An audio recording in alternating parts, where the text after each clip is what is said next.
How to fix Roblox settings content not accessible. Hey, what's up guys? Welcome back to our YouTube channel and let's get started. First thing first, let's go ahead and open up our Roblox application. From here, get logged into your specific Roblox account and you will see a page like this. In here, you will see a more option. Go for it. Then scroll below, then tap on settings.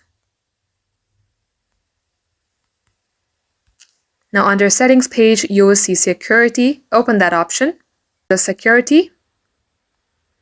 Then tap on privacy and content maturity.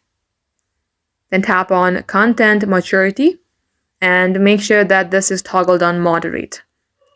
Likewise, if it's toggled on moderate, this shall fix your content not accessible problem in your Roblox. And just like that, this is how you do it. That is all for today. Thank you for watching and we will catch you up in our next upload.